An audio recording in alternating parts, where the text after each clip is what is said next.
আসসালামু আলাইকুম রহমতুল্লাহি আবরকাতু। প্রিয় দেশবাসী,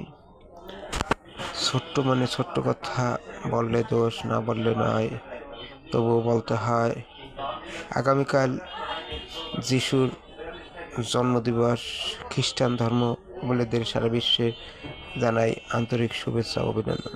বাংলাদেশে যারা খ্রিস্টান ধর্ম বলেছে তাকেও জানাই আন্তরিক শুভেচ্ছা ও অভিনন্দন।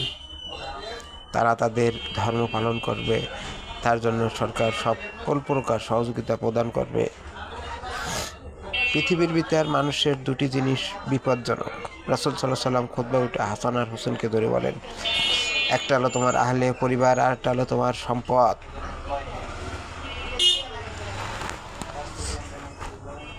এখন বাংলাদেশে মানুষ রাজনীতি সাথে অর্থনীতি আর ভেদাভেদ এ নিয়ে চলছে হট্টগোল।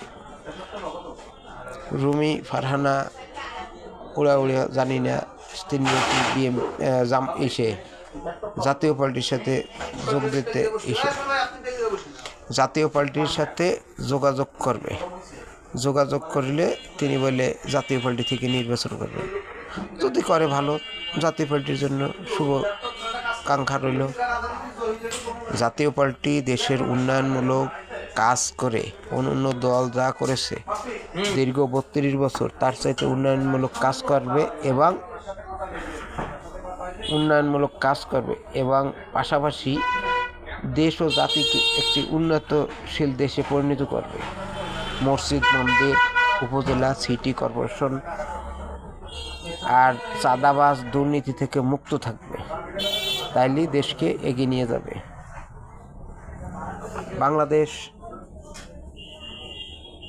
বাংলাদেশের প্রত্যেকটা নাগরিক তারা তাদের খাদ্য, বস্ত্র, বাসস্থান সঠিকভাবে পাবে, এটাই আমার আশা, এটাই আমার আকাঙ্ক্ষা। এবং দেশবাসীর কাছে আমার এটাই থাকবে যে কুল্লি মুসলিমিন খাতুন, এক মুসলমান অপর মুসলমানের ভাই, কিন্তু এটা তো তা এখন বর্তমানে তা নাই।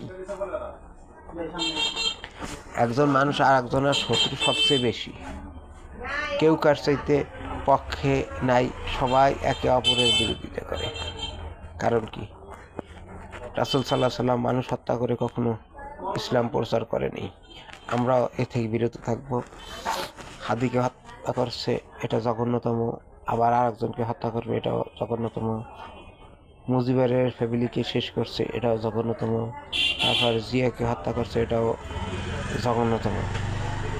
এগুলো ঠিক হয়নি, কারণ মানুষ অপরাধ করলে তার প্রায়শ্চিত্ত আল্লাহ তাআলা করবে, মানুষকে দিয়ে নয়। হিংসার রাজনীতি থেকে দূরে থাকবো এবং একে অপরের সাথে মিলেমিশে কাজ করব এবং দেশকে একটি উন্নতশীল দেশে নিয়ে যাব, এটাই সবার কাছে আমার কাম্য। ভালো থাকবেন, আশা করি ভালো। আমার মোবাইল নাম্বার 018128260028। এই নাম্বারে ফোন করলে আমাকে পাওয়া যাবে। ধন্যবাদ। বাংলাদেশ দীর্ঘজীবী হোক।